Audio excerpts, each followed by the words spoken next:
tunaalikwa tuige mfano wa kuishi maisha mema katika familia na jumuiya zetu. Sisi sote Wakristo tunaalikwa tuige mfano wa kuishi maisha mema katika familia na jumuiya zetu.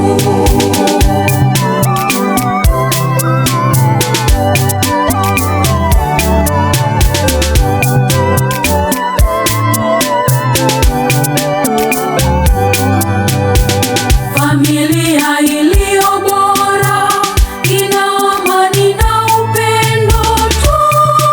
Tualikwa kuwa familia takatifu, familia takatifu na familia iliyo njema. Ni familia ya Yosefu, Maria na mtoto Yesu. Familia takatifu na familia iliyo bora ni familia ya Yosefu, Maria na mtoto Yesu.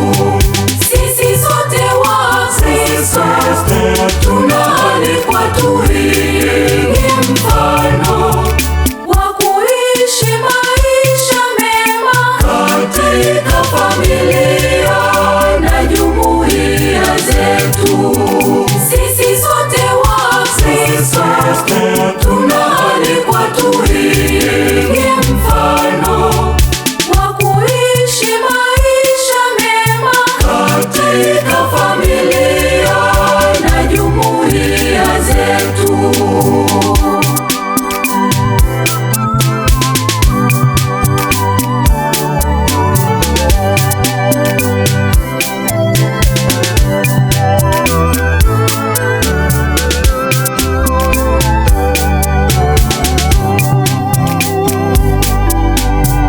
Familia iliyo njema inasali sala pamoja na kula chakula mezani kwa pamoja.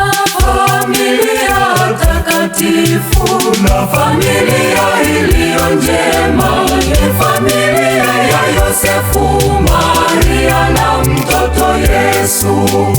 Familia takatifu na familia iliyo bora ni familia ya Yosefu, Maria na mtoto Yesu.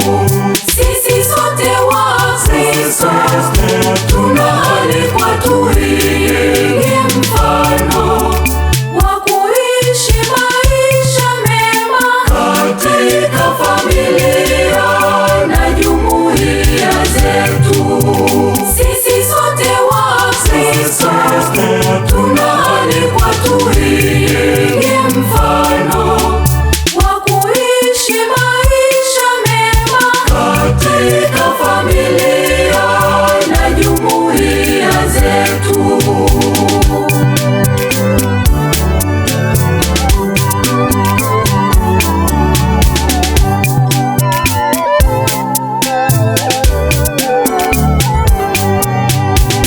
Familia ya Kikristo huzingatia sakramenti wote kulingana na umri wao.